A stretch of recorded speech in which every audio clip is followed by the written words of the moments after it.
Who is this Gary Goldsmith? I keep wanting to call him Gary Glitter. That's a mistake, isn't it?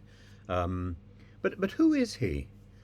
He's a sort of nobody who is somehow affixed in some sort of genetic way to one branch of the Middleton family, and he seems to have. I would have thought he has nothing to do with the royal family, and yet there he is on Big Brother, queening it around and saying, "If it is announced, I will have my say." If what is announced, he speaks in a very gnomic way, as if he is privy to some special information. The only privy he can possibly access is one that's going to be fecal. And he should have his head shoved down it, frankly. He's an appalling piece of work. He seems incapable of talking about anything other than the gossip, which presumably is the only reason he's on the show.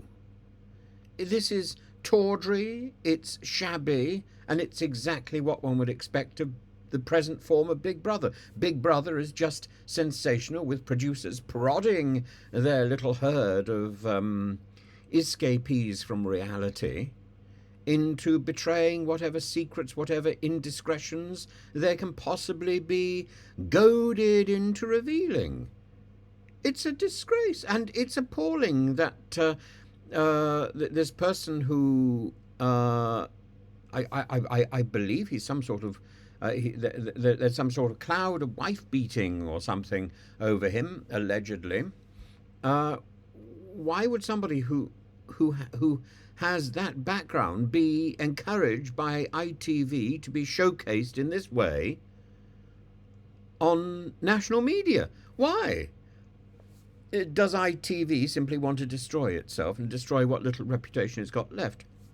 We are seeing the gut-wrenching destruction. It's like watching Cato's suicide. Channel after channel is simply destroying itself. Why? Because it thinks that because the media thinks that social media is the way forward. Social media is a time filler. Yes, people get very good on the hoof information, but if you want to sit down and enjoy something, you need the television system. And now that may be provided now by Netflix, because Netflix provides some sort of quality and some sort of reassuring quality. But I notice that my Netflix, I flick around for a film that I haven't seen, and I can't find anything.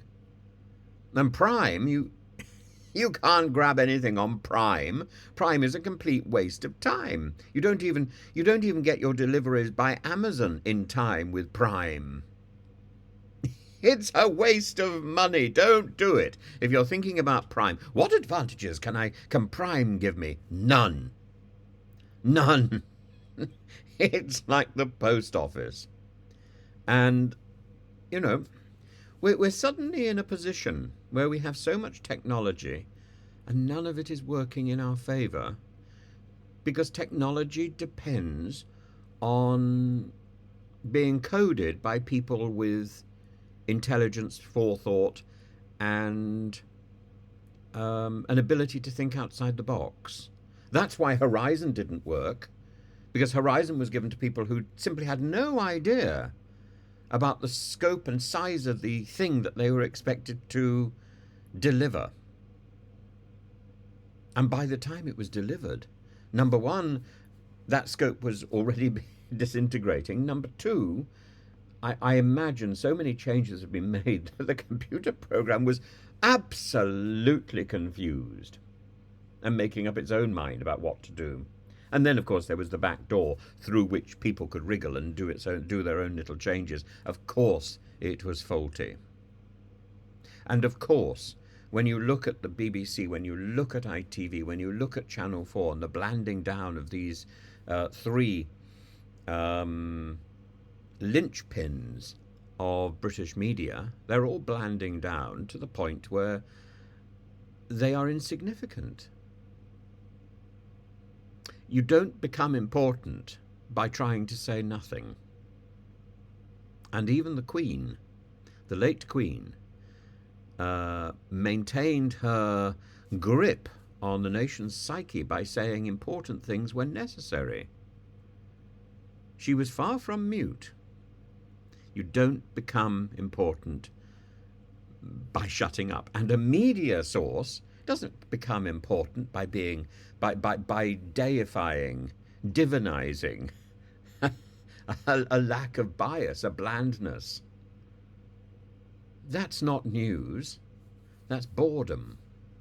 And I'm not surprised the BBC is constantly repeating itself, because once you take out all opinion, once you take out all bias, everybody is biased. That is the point. Just let people know what your bias is. Our bias is the BBC. That used to be the accent. That used to be this sort of imperial theme of the BBC. Take that away. There's nothing left. If there's nothing left, abandon it. But what do you put in its place? GB News? Oh, I do hope not. Not in its present form, anyway.